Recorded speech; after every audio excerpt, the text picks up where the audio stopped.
무게가 여러분들께 있으십니까? 마지막. 아마 여러분들 가운데 마지막이라는 것을 경험하시는 분들이 거의 다 계시겠죠. 차이가 있겠습니다만, 어떤 마지막이냐 차이가 있겠습니다만, 이 마지막을 여러분들 몸소 경험해 본 분들이 많으실 것입니다. 마지막이라는 것은 단어 자체만으로도 주는 무게가 상당히 무겁죠. 무엇을 하든 그것이 마지막이라면 그 이전과는 다른 생각, 감정, 또는 다른 행동의 양식을 가져오게 될 것입니다.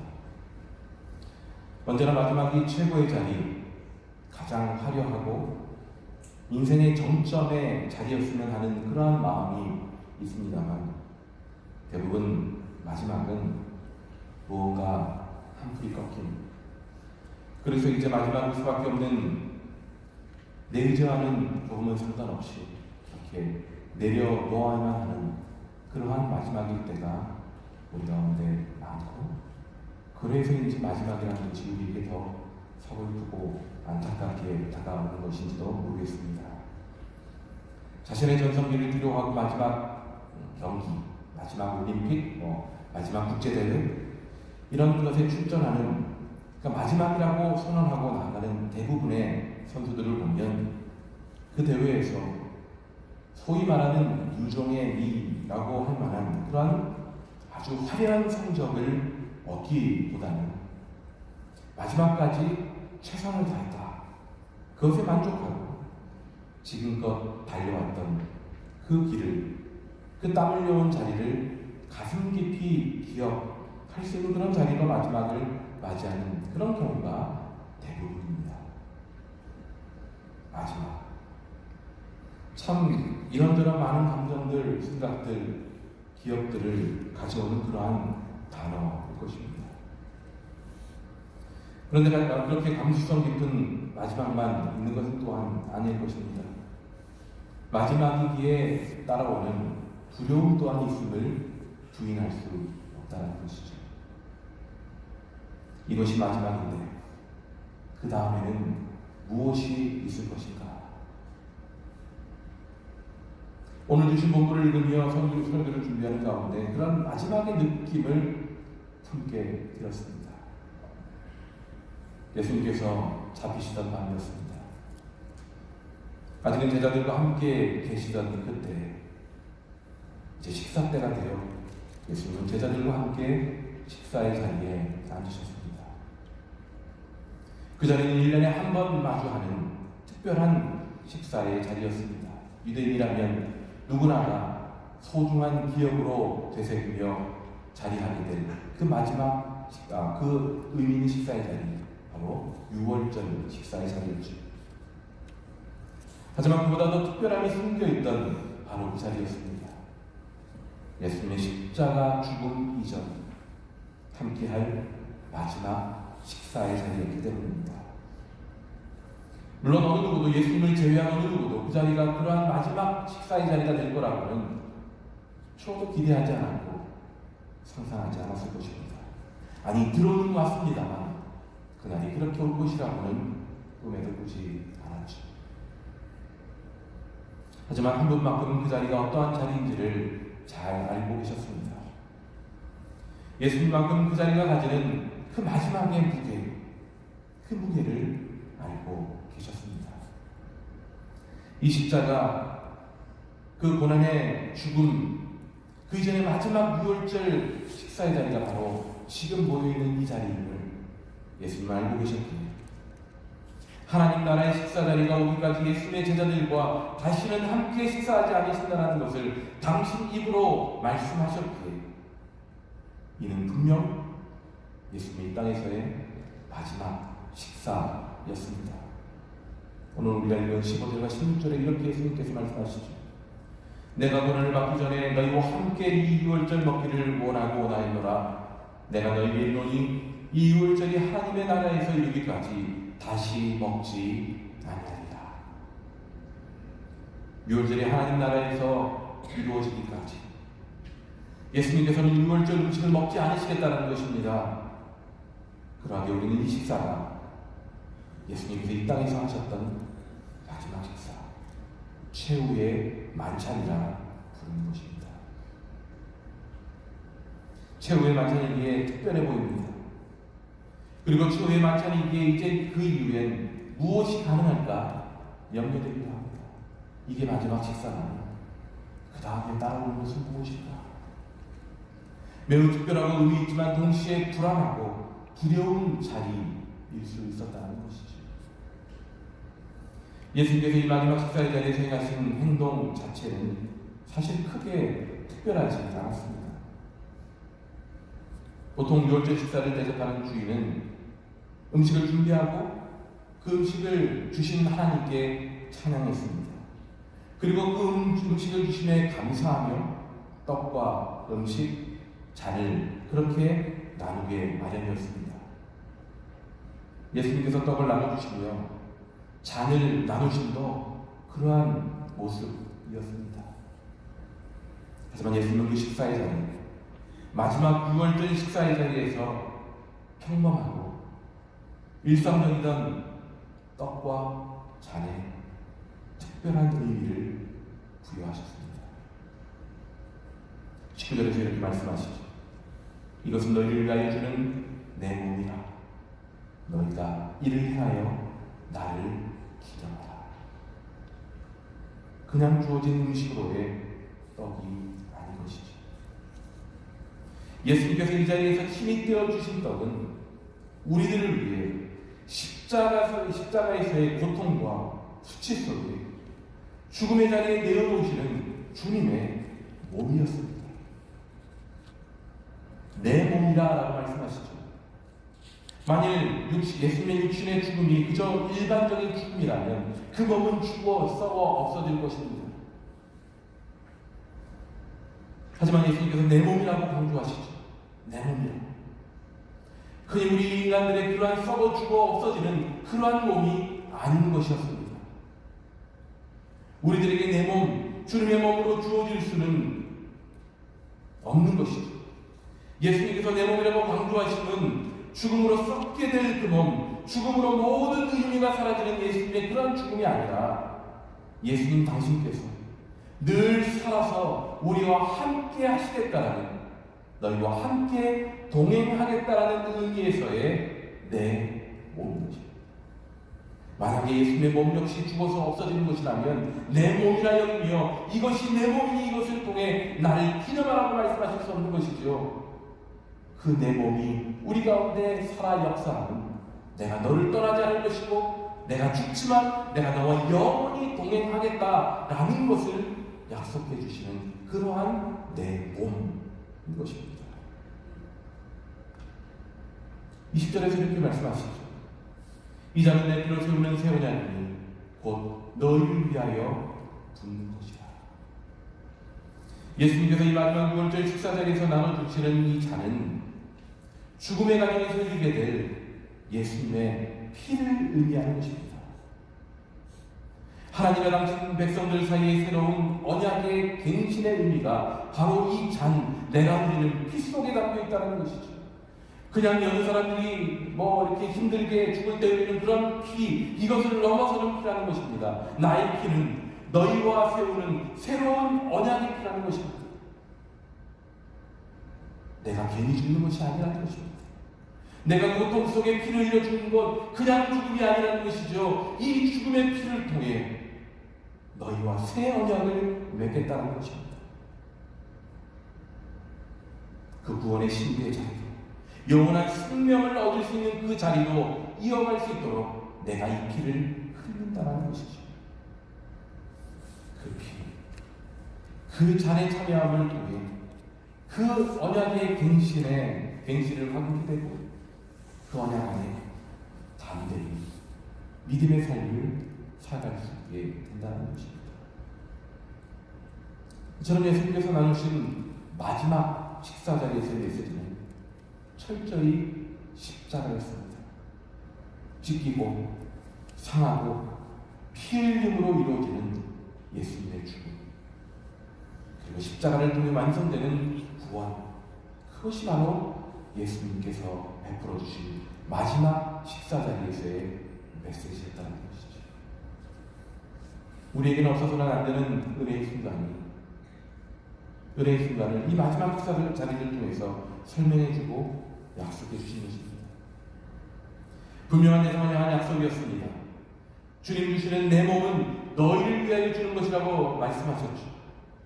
내 피로 세우는 새 언약은 너희를 위하여 붓는 것이라고 말씀하셨습니다. 우리를 향한 분명한 대상을 향한 예수님께서 주시는 구원의 확증이요 약속이었다는 것입니다. 이 구원에 대한 확고한 믿음이 바로 예수님이 나눠주신 이 떡과 잔에 참여하고 가슴 깊이 기억함을 통해 우리 가운데 견고히 세워질 수 있다는 은혜의 메시지 그 자체였던 것이죠. 그렇게 예수님께서 함께 하셨던 마지막 식사의 자리, 그 자리는 예수님의 죽음이 계시되는 자리였고 그 죽음이 가지는 은혜와 능력, 이것이 분명하게 선포되어지고 있었습니다. 예수님의 이 마지막 만찬의 자리, 이 말씀을 이어받아서 성만찬, 성찬이라는 전통이 우리 교회의 역사 속에 이어져 오게 되었죠. 우리가 이 성만찬 제정의 말씀이라고 하여서 인스티튜션이라고 얘기하면서 고린도전서 11장의 말씀을 사용합니다. 하지만 사실 성만찬에 대한 그 고린도전서에서의 바울의 가르침은 이 공간복음에 등장하는, 그리고 우리가 읽었던 이 누가복음에 읽었던 이 말씀, 이 마지막 만찬의 자리에서 언급하신 예수님의 말씀에 기초한 것이었습니다. 그저 사도 바울이 자기의 뜻대로 자기가 믿고 있는 믿음대로 만들어 놓은 그러한 성찬의 제정사가 아니었던 것입니다. 예수님께서 주셨던 이 복음서의 이 말씀을 가지고 제정사라 불리는 고린도전서 11장 23절에서 29절의 말씀을 그렇게 기록한 것입니다.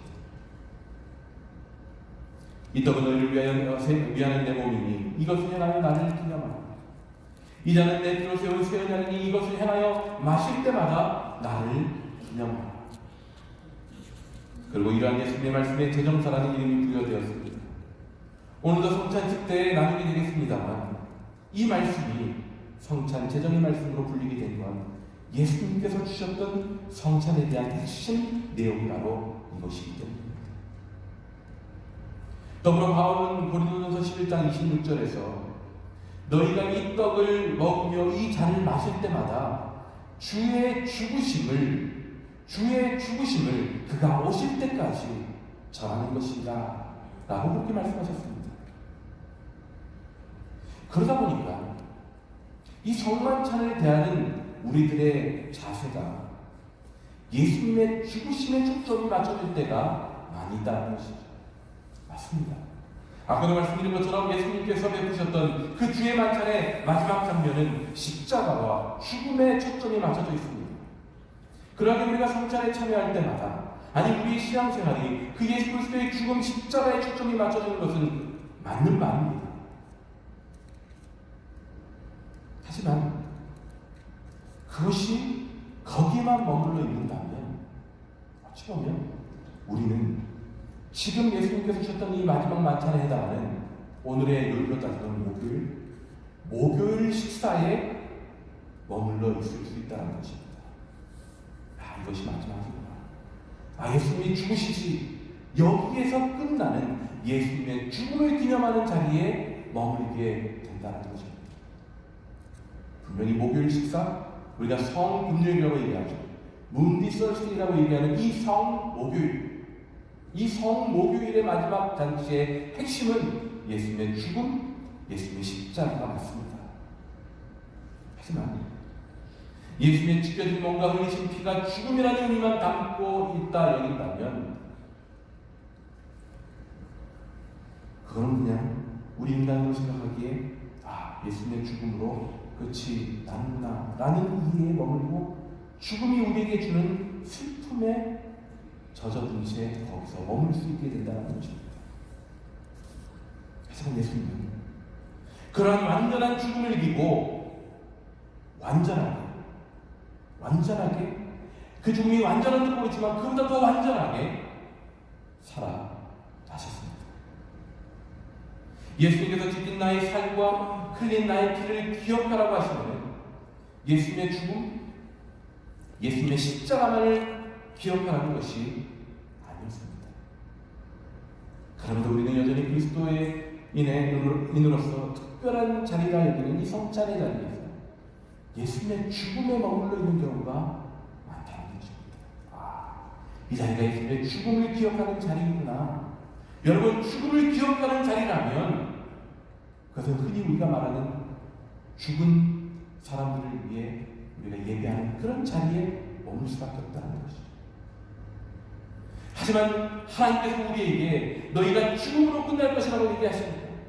너희가 가진 믿음이 너희가 죽음으로 끝나는 믿음, 거기까지만 믿으면 된다고 얘기하십니까? 아니지 않습니다. 우리들에게 주신 믿음이 무엇입니까? 그 믿음의 내용이 무엇입니까? 너희가 죽을지라도 너희가 다시 살리라. 너희가 영원히 나와 함께 살리라. 그것이 믿음의 핵심 아닙니까? 그럼에도 불구하고 우리가 성찬의 자리에 예수님의 죽음만을 기억한다면 우리는 이 자리의 의미를 반쪽만 누리고 있다는 것이죠. 오늘 우리가 읽은 이 누가복음 20장 뒤로 2장만 넘어가면 마지막 장에 엠마오로 내려가는 두 제자의 이야기가 나옵니다. 그 두 제자의 어깨에 쭉 쳐져 있었죠. 무언가 도무지 이해할 수 없는 것 가득한 듯이 서로 이야기를 주고받으며 그렇게 예루살렘에서 10여 킬로 떨어져 있는 엠마오라는 그 마을로 내려가고 있었습니다. 그 둘 중에 한 명의 이름은 글로바였습니다. 다른 한 명의 이름은 알 수가 없습니다. 혹자는 글로바의 아내라 이야기하기도 하고 혹자는 또 다른 남성이라고 하기도 합니다만 누구인지 우리는 알 수 있는 방법이 없죠. 하지만 분명 그들은 예수님과 관련이 있는 자들이었을 겁니다. 나중에 11 제자들에게 그들이 쫓아가 이야기를 했다라는 것을 기록하고 있는 것을 볼 때 그 11 제자, 남아있는 11 제자 중에 2명 또한 아닐 것입니다. 하지만 무엇보다 예수님을 향해 굉장한 기대를 가지고 예수님을 바라보고 있었던 사람들이었음에 분명할 것입니다. 하지만 속절없이 그렇게 십자가에 죽어 가신 그 예수님, 그들에게 큰 실망과 좌절이 아닐 수 없었을 겁니다. 물론 그 와중에 예수님의 시체가 없었다는 소식을 듣습니다. 예수님이 살아나셨다고 하는 그러한 천사들을 보았다는 여인들의 그러한 소식도 있었습니다. 하지만 그들은 그 부활하신 예수님, 부활하셨다고 하는 예수님을 그들은 만나지 못했습니다.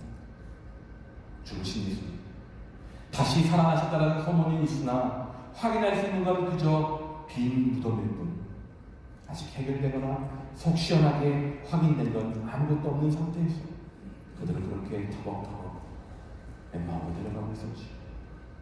그때 예수님께서 그들과 함께 동행하기 시작하셨습니다. 물론 그들은 그가 예수님인지 알아보지 못했습니다. 그저 아직도 예수님의 그 죽음의 소식을 듣지도 못한 그러한 사람인 건 양 그렇게 생각하며 그 길을 걸어갔을 것입니다. 이상하게 이야기를 나누면 나눌수록 이 사람이 범상치 않은 사람이구나 느꼈을 겁니다. 세상의 물정에 관심 없는 그러한 나그네 정도가 아니었음을 느꼈을 겁니다. 자기들보다 성경에 대해 훨씬 더 잘 알고 있는 그 모습을 확인하게 되죠. 그러면서 이상하게도 그 사람의 이야기를 듣는 중에 마음의 뜨거워짐을 느끼기 시작합니다. 왠지 모르게 이 사람과 더 많은 이야기를 나누고 싶어집니다. 이제 엠마오로 다다랐습니다.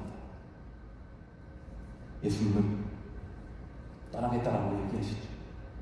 일부러 더 의도적으로 그렇게 얘기하셨던 것 같습니다. 하지만 이 두 제자는, 이 두 사람은 예수님을 가는 것을 말고합니다. 우리와 함께 식사하십시다. 두 사람은 더 이분과 함께 있고 싶었습니다. 이들과 함께 성경의 말씀을 나누시던 예수님께 그들과 함께 식사하자고 그렇게 청하죠. 여기서 이 성사학자들은 이러한 논리를 펴니다. 우리 오늘날 많은 교회들이 하나님의 말씀을 듣는 설교에는 굉장히 집중하면서도 하나님께서 예수님을 통해 허락하신 이 성찬의 자리는 매우 소홀히 여기는 그러한 모습을 바로잡아주는 정말 중요한 구절이라고 합니다. 그저 식사 자리 같이 여기지만 우리가 생각하는 그런 어떤 밥을 먹는 자리처럼 여기지만 그들이 예수님과 함께하는 식사의 자리는 우리가 말하는 성찬의 거룩한 자리가 되고 있음을 보기 때문이죠. 예수님께서 식사 자리에서 갑자기 떡을 가지고 축사하십니다. 주객이 전도된 것이죠. 예수님은 손님이었습니다. 예수님께서 그걸 가지고 축사하기 시작합니다. 아마도 그들은 더 많은 것들을 깨닫기 시작했을 것입니다. 아, 이 자가, 이분이 뭔가 특별한 분이구나. 자기들이 오히려 축사하고 자기들이 찬양을 올려야 될 그 자리에 이분이 하고 있으니, 그런데 도저히 어떻게 말릴 수도 없어 보이는 분위기 속에 이분이 뭔가 특별한 분이구나 느꼈을 것입니다.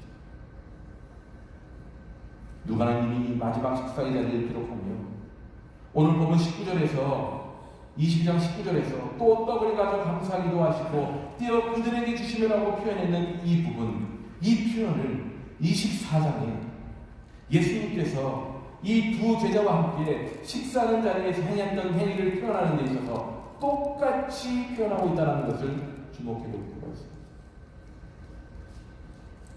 우리가 읽는 개역개정 성경에서는 엠마오의 두 제자 이야기를 다루는 부분에서 감사라는 것을 축사라고만 할 뿐 22장 오늘 읽었던 이 본문 말씀에서 떡을 떼는 장면에 나왔던 구절과 24장에 엠마오와 만났던 예수님께서, 엠마오의 두 제자가 만났던 이 예수님께서 떡을 뗐다라는 표현하는 구절이 똑같이 일치한다는 것입니다.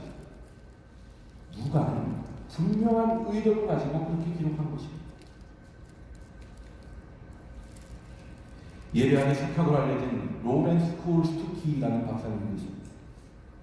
이분이 쓴 유카리스트라는 성만찬 성찬이라는 책에서 이렇게 두 구절의 동일함을 설명하고 있다. 누가는 아시다시피 의사였죠. 의사로서의 예리함을 가진 그러한 자였습니다. 특히 그래서 이 누가복음의 특징이 무엇이냐면 언어의 유사성을 매우 강조함으로 의도적으로 기록했다라고 학자들은 이야기합니다. 그 중요한 예가 여기서 나오고 있다는 것이죠. 우연히 그렇게 똑같이 쓴 것이 아니라는 것입니다. 이것은 누가가 의도한가? 십자가의 죽음 직전의 목요일 마지막 6월절 식사의 자리가 부활하신 바로 이날 주일 식사와 결코 떨어질 수 없는 연결되어지는 그러한 의미의 식사의 자리라는 것을 의도적으로 여기서 표현하고 있다는 것입니다. 그들이 예수님을 처음 만났을 때에는 눈이 가려져서 예수님인 줄 알지 못했습니다. 하지만 예수님께서 친히 떡을 떼어주실 때 그들의 눈이 밝아져서 예수님을 알아보게 되었죠.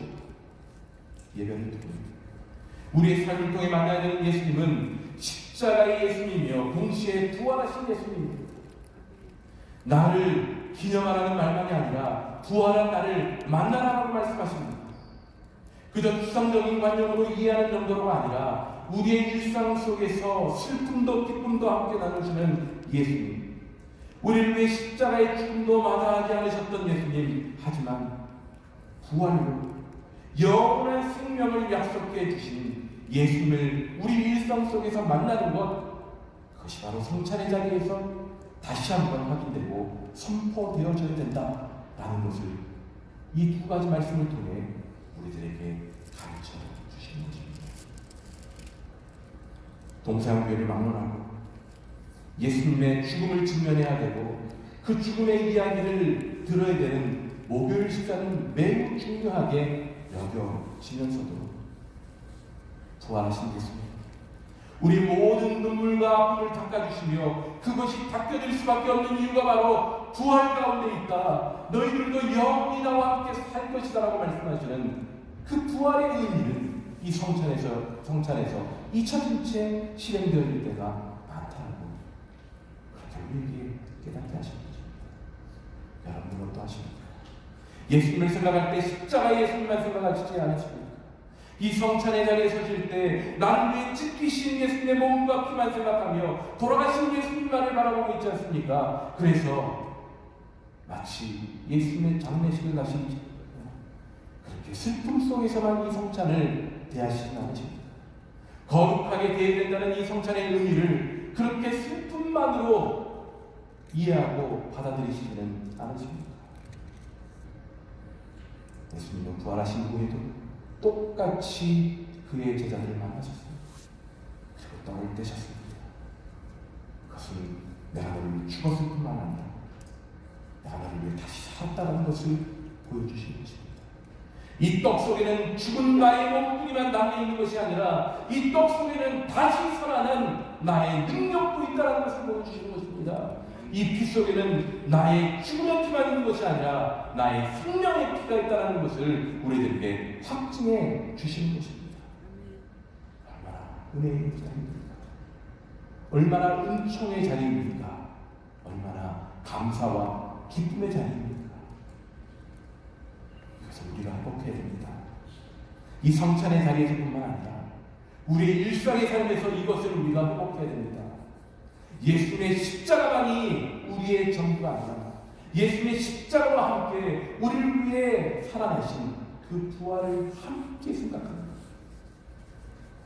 그래서 십자가로 인해 감격하고 감사하고 부활로 인해 기뻐하는 것, 그것이 바로 성찬에 참여하는 우리들의 자세일 뿐만 아니라 일상의 삶을 살아가는 우리들의 모습이 되어야 되는 것입니다. 우리 개인의 삶 속에, 우리 가족 가운데, 우리 다우스뷰 가족 공동체 가운데 이러한 신앙의 균형이 회복되어지기를 소원합니다. 이 주일 예배가, 우리가 매주 만나는 이 주일 예배가 예수님의 죽음의 십자가를 바라볼 뿐만 아니라 우리를 위해 살아나심을 통해 우리에게도 영원한 생명을 약속해 주신 그 부활을 기뻐하는 감격의 자리가 되기를 간절히 소원하고 축복합니다. 이제 주님께서 십자가의 죽음을 통해 그리고 죽음을 이기고 부활하심을 통해 우리를 위해 완성해 주신 목요일의 식사, 주일의 식사 그 은혜의 자리에 주님께서 우리를 초대해 주십니다. 주님이 주신 오늘의 성찬은 단순히 기념을 위한 것이 아닙니다. 우리를 위하여 사랑으로 찢긴 예수님의 살과 그 귀하신 몸에서 남김없이 흘린 피를 우리가 이 시간 깊이 회상하고 재현하는 그런 자리입니다.